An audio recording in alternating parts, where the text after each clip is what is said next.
Hey, y'all. I wanted to share my thoughts about a movie that I saw the other night where I did not know what I was getting into, but, uh, but found out. I've effed around and I found out, as as the popular saying goes today. The movie is called Soft and Quiet. And for the first 10 or 15 minutes, you don't really know what's going on. Now, I'm going to say, generally speaking, this is not a positive review of this movie, but it's for reasons that will soon make sense. It was an interesting movie to watch once I found out what it was actually about. And one thing I will say about the movie is it seems to all be one long, continuous shot. You know, like Alfred Hitchcock's Rope, and like what was that movie from a few years ago, 1917, set on the battlefield, World War I, where they had that same conceit, where everything is just a continuous shot. There's no cuts ever. This is another movie like that. Another movie with that conceit. I don't know what the purpose is for it or the reasoning is behind it, but there it is. So we initially follow this woman, this pretty blonde woman who seems kind of stressed out and emotional. And the first thing we see is her stepping into a toilet stall and urinating on a pregnancy stick, and then saying, hoping that it shows that she's pregnant, and then she starts crying.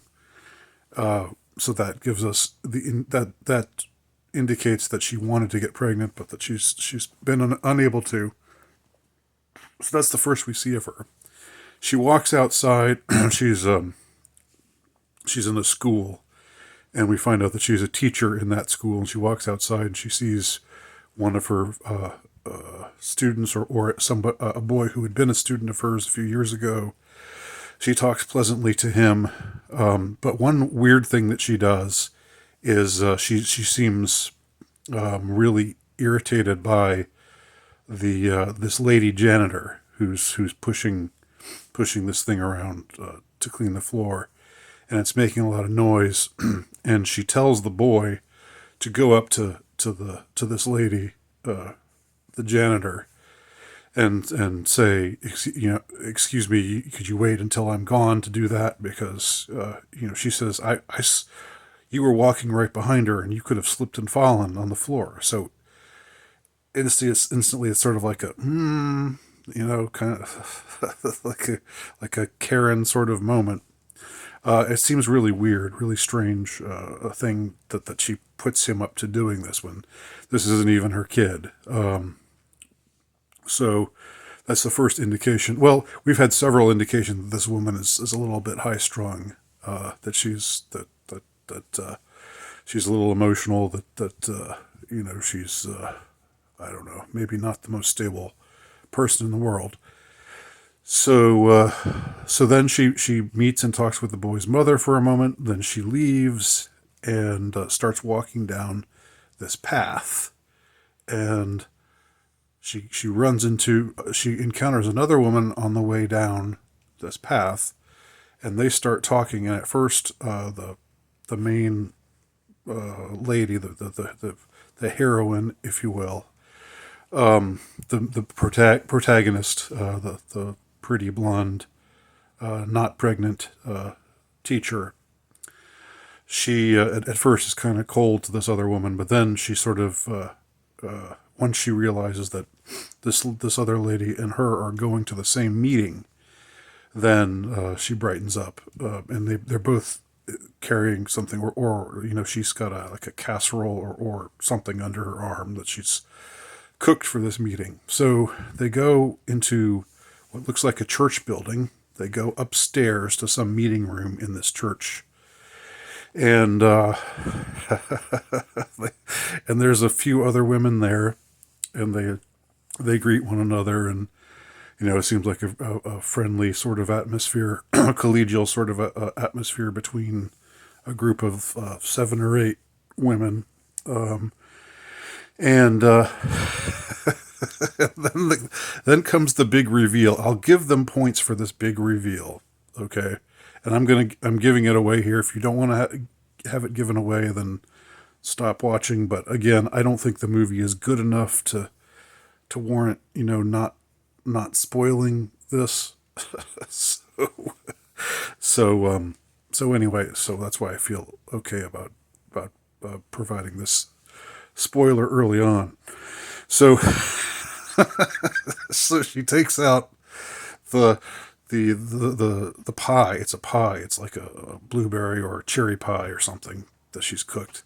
She puts it down on the table, and it's got a swastika carved into it.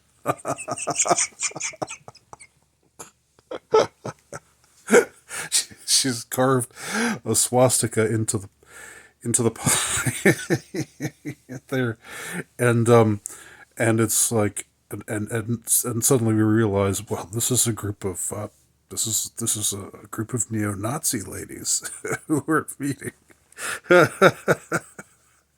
and yes, all of them are white, and so now it becomes clear this is going to be some hard-hitting movie about the alt-right is they seem so normal, and they even sort of blend in. You might meet somebody who's alt-right and not even know that he's alt-right or she is alt-right. So it's sort of taking that whole like, there's Nazis everywhere. They're everywhere. Of course, if you're a good neoliberal, then Nazis aren't that bad if they're Ukrainians, but that's a different story. Anyhow, but Nazis in America are, not good. So then the movie progresses from there, and I'm not even going to go into too much more after that. They have this meeting, and it's semi-interesting. The meeting portion, which goes on for maybe 15 or 20 minutes longer, is semi-interesting just because it's I don't know if this is Hollywood or just the movie, and this is not a big budget movie or anything, but it's like people in the movie industry who are obviously, very left leaning people, like trying to approximate what they think, white nationalist types of people sound like, what they think they talk like, the kind of, I don't know, turns of phrase that they use, or the kinds of, the ways that they expose their prejudices and what have you. It's mostly just, it's just laughable to see them, attempt to do this. And it's like they halfway, they've done their homework halfway. Okay. Like I can see there's been some effort to say, well, now what would this woman really be like? And like from her own point of view, what would, how would she put things? We don't, of course she's wrong. Of course we hate her. Of course she's terrible, blah, blah, blah. But if we were to try to make her sympathetic, how would she phrase things? How would she talk about this, that, or the other thing? And there's sort of like a half-hearted effort to sort of try to make them sound sympathetic, or try to make it sound like, oh, okay, well, we see, how certain things like affirmative action or whatever, they always go back to affirmative action. And like, whatever, how that could make you not happy with certain ways, and blah blah blah. But then they inevitably just throw in some egregious racial slur, or I don't know.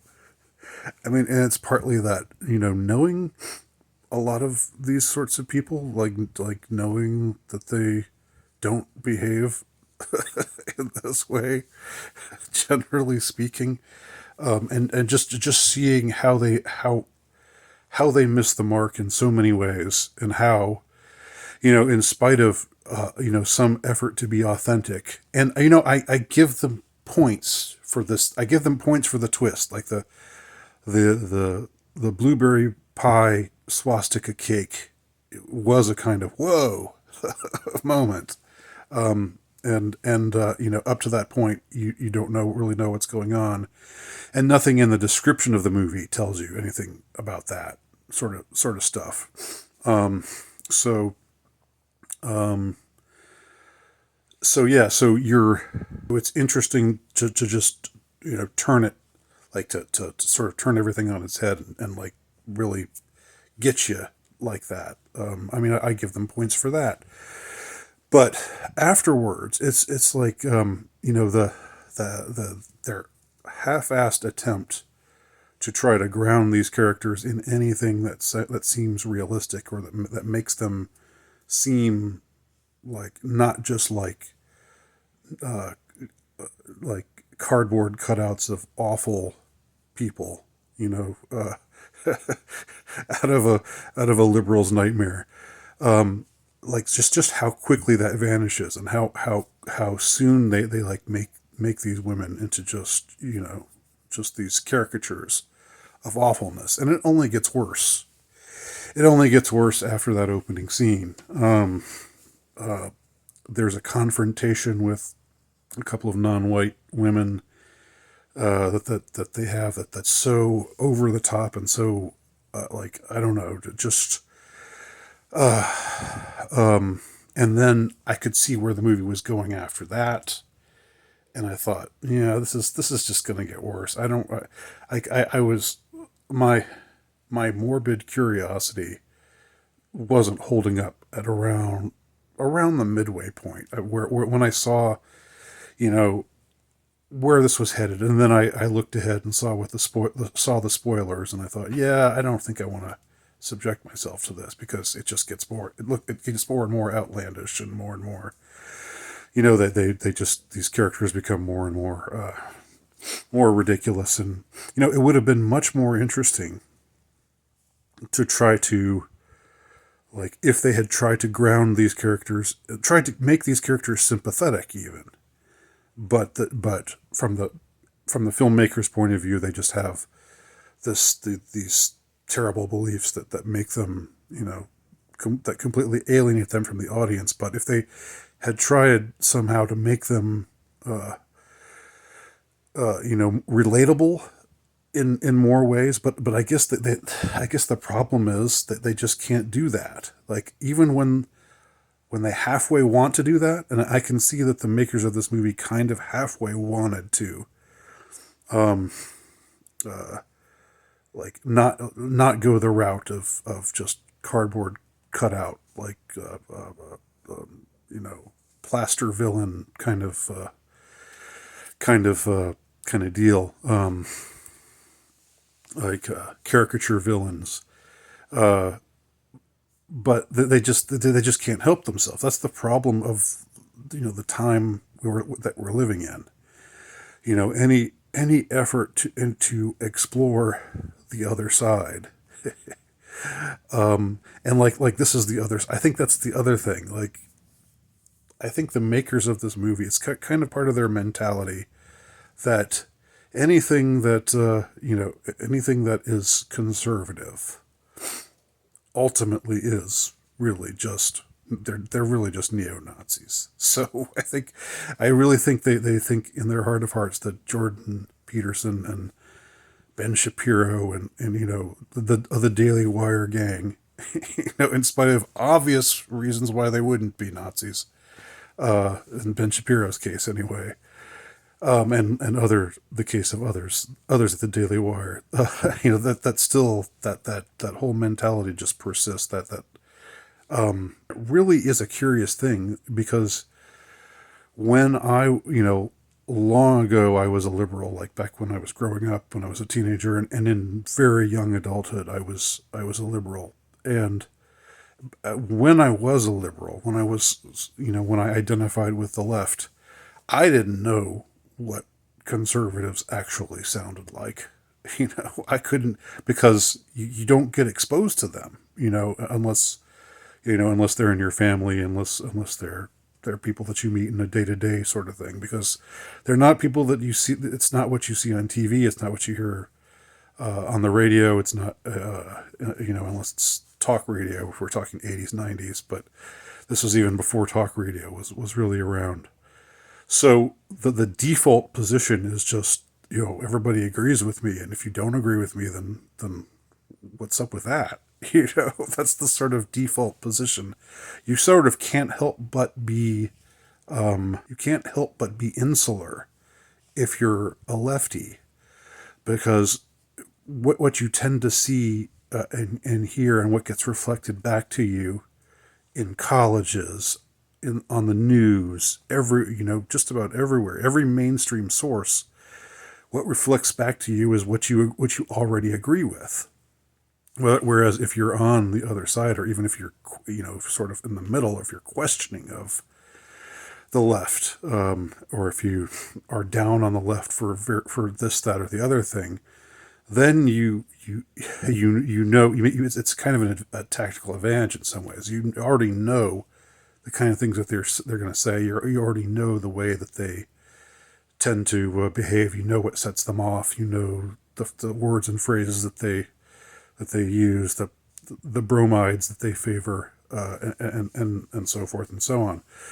Whereas when you're on the left and you're trying to sound like this Nazi bitch from suburbia, um, you're just you don't really have anything to go on, and so you just revert back to these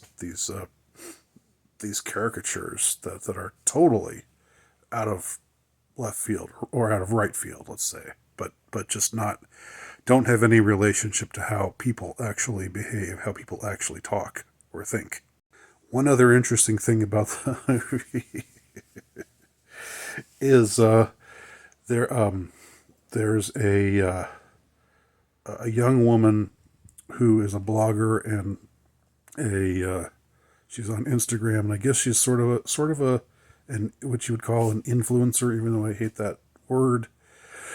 But a very bright young woman, and she goes under the title "Feminine, Not Feminist." Maybe you've heard of her. Her name is Annalise, and her handle is "Feminine, Not Feminist." Um, and at one point, this woman is writing, has a whiteboard she's writing stuff on, like, here's some things we need to do to get our movement going, and you know and finally, when she starts to talk about how, we're white women are the best, we're just obviously the best of all the women out there. uh, she writes on the whiteboard, "Feminine, not feminist." And I was just like, I mean, it's one of those things where they're watching, um, they're spying on us, which us just being anyone who's on the other side of the spectrum, as they are. Anyone who doesn't think that, abortion on demand, and trans rights, and pronouns, and all that, everything that goes in that package. Everyone who doesn't think that stuff is groovy, they're they want it. They have their eye on you, and they're or at least their spies have their eye on you, and they're watching you, and they're seeing the kind of phrases that you use. I still remember the show. I can't remember the title of it right now, but there was a show on a couple of years ago that was about this right wing terrorist group, and they had a character named Nowicki in it. It's the first time I'd ever seen a show with a character named Nowicki in it. Not only that, but there was another, the leader of this right wing group was named Colin Spencer, and so that's an obvious. It's obvious that they were paying attention to. This was back at the time when me and Richard Spencer and Colin Liddell were doing podcasts together and stuff, and like maybe that was something that maybe they heard a couple of our podcasts and they just thought they would smuggle in these names in one way or another. Anyway, the feminine, not feminist thing reminds me of that. But anyway, that's soft and soft and quiet. Sorry, I forgot the title for a second there. If you've got Netflix and you want to check it out, if you want to laugh, take a look at it. But I just wanted to comment on it just for the yucks. Thanks for watching. Let me know what you think below.